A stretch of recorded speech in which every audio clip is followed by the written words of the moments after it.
di tout moun yon gros bienvenue sou chanel Conseil Santé ak MJ et nous content deske ou avec nous sou chanel sa. N'a mando tan pri, abonne sou chanel la, partager chanel la, ba nou yon dwet gros pouce et pese ti cloche la pour jwenn notification chaque fois nous mette yon vidéo nouveau de yo chaque semaine. Nous diyo merci en pile deske ou la avec nous jodi ya. Bon, pour charger pas camper, nous pral parler spécifiquement à mesdames yo jodi ya. Ça nous pral parler de problème qui kon genyen le mesdames yo gen règle yo chaque mois, douleur que yo genyen, ça n'ka fait pour améliorer douleur ça parce que nous connaît si ou pas connaît, c'est une douleur qui réellement extrêmement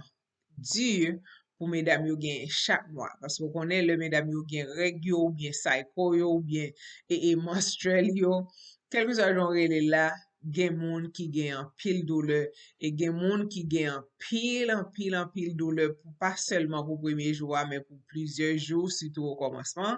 So ça veut dire faut gen quelques petits bagay que nous ka fait pour ka améliorer douleur yo parce que ça fait douleur a vin pi di a c'est parce que en dans uterus là en dans matrice là gon série de lining qui en dans c'est lining ça yo le a décoller dans matrice là c'est ça fait yo fait et douleur a vin red comme ça parce que vous ka imaginer on chair k'ap saute dans l'autre chair so ça vin fait le la décoller pour le sortir la dan le peser li contract pour le ka sorti même jan le on petit ap sorti li fait moun yo gen cramp surtout et ça fait yo mal en pile surtout en bati ventre yo gen en pile cramp gen moun ki gen douleur nan dos gen douleur même nan groin yo ou bien nan bon en bati ventre ou bien sous cuisse yo kon gen douleur ça à plusieurs côtés. So gen quelques petits bagay que nous ka fait pour aider à améliorer ça parce que douleur ça m'ba caché dou li pas easy du tout. So premier bagay que nous ka fait, nous ka aller dans Walmart, aller dans Sam's Club, n'importe côté qui vend un heat pad et puis nous acheter un heat pad. Le douleur ça prend nous mettez heat là sous li parce que songez c'est même bagay ta pour sou on te fait mal ou gen douleur règle c'est même bagay là. So le li contract hit la ap entre la dan la fait vin relax morceau la fait et douleur li a vin améliorer pour vous. So c'est même bagay là qui ka fait pour uterus ou bien pour matrice ou même bagay la même process là. So pour améliorer pour diminuer douleur ou ka fait ça le douleur apprend quel que soit côté la forme là qui c'était dans dos gen moun ki gen ceinture fait ou mal en pile so ou ka mette et heat pad la sou li et sou pa ta gen heat pad ou ta gon serviette ou ta mette un petit de l'eau bouillie ou mette la dan alors pa pral kou retirer ou mette sou li mais ou quitter le petit lait pour gros chaleur a ka sorti parce que gen moun ki gen doit pas en mesure pour acheter un heat pad so koun ya le gros chaleur a sorti ou prend ou mettez si c'est sous dos si c'est pour bon jambe nan si c'est sous et en bati ventre ou mettez sous li et puis ou après jan chaleur ça li a améliorer douleur pour l'autre bagay qui ka aider nous encore c'est faire yoga parce qu'on connaît tout le fait yoga li stretch tout bagay yoga c'est pas un exercice par exemple si ou son moun qui gen gros douleur comme ça non pas suggérer pour aller faire une série de gros exercices surtout dans le sa yo la fait vin pi mal mais l'on fait ti stretching ou fait ti marcher ou fait yoga genre de bagay ça aussi bagay qui a aidé parce que y a plagé endorphine dans corps qui c'est un bagay naturel qui aide corps à combattre avec douleur. So nous encourager ou pour faire ça parce que ça c'est un bagay qui ka aide. L'autre bagay yo joine qui aide tout, yo joine acupuncture aide. Même connaît ça pas facile pour tout le monde à le payer l'argent pour prendre parce que traitement acupuncture yo joine que réduit inflammation qui cause que douleur a vin pire. So s'il possible ou ka fait tout, ou ka fait ça tout, ça c'est une autre et option qui gagne. L'autre bagay ou ka fait c'est abonner sur channel là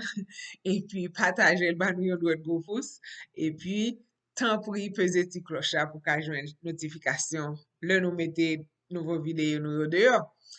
And then, kounya ou ka pran massage. Ou ka bay tèt ou massage, menaj ou mari ou bien tou ou ka schedule yon massage pou al pran ki ka ede mus ki nan area sa yo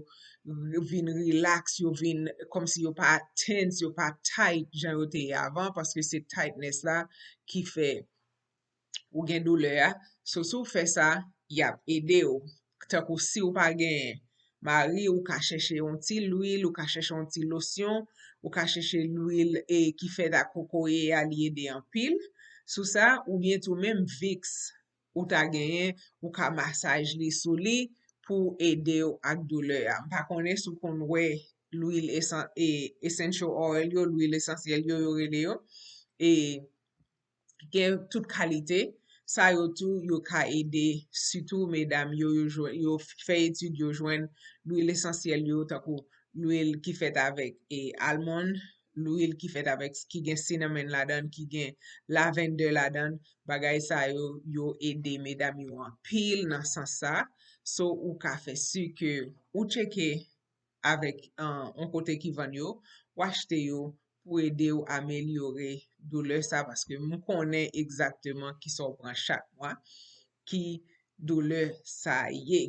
Lot bagay ou ka fè, ou ka pran te. Te, nou konen gen tout kalite te ki ka ede ou, e takou, par exemple, si gen te ki rele raspberry, red raspberry, yo van nim kon wel nan Walmart, ou ka pran fano tea, ou ka pran chamomile, ou ka pran dandelion, tout te sa yo se te ki ka ede ou a doule sa. So ou sonje Haiti, jan moun yo kon ap di nou pou nou pran te chak jou, e ben an pil nan te yo vreman yo ede. Et avant, sou ta kon ou pral gen rego nan deme si Dieu veut ou bien nan semaine nan, yon nan bagay ou ka fe, ou ka pran Tylenol, ou ka pran ibuprofen ou bien Motrin, jan de bagay sa yo ede redwi inflamasyon ki ka ede ou redwi douleur ki ou pral pran pou pa même jan ankon, et sa tap ede ou an pil nan san sa. Alors si bagay la ta ven pi grav, ta kou te kon a pase 1-2 pad chak inetan, kon yo vin ou a pase 4-5 pad, ou bezwen cheke doktor paske sa pa normal. Ou pase tout pad sa yo, ou kompren? So, mwen akouraje nou. Sa ki esensyel, se ke chak mwa doule yo a vini,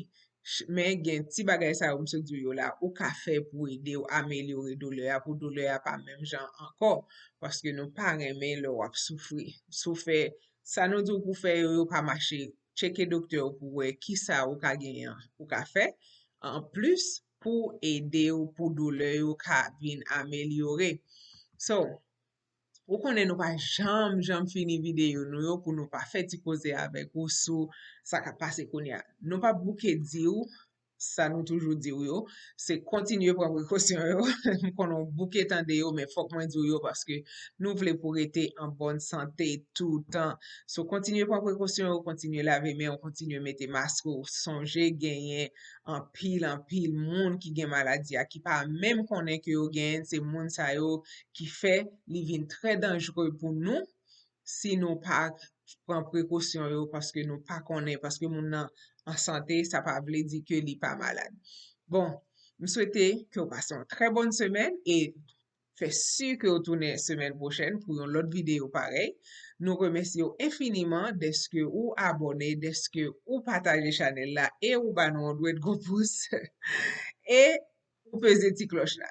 Moun mwen yo, c'était yon plaisir pou mte avek nou, et m souwete nou passe yon bonne semaine en bas protection, bon Dieu tout puissant. Bye bye tout le monde, à la prochaine.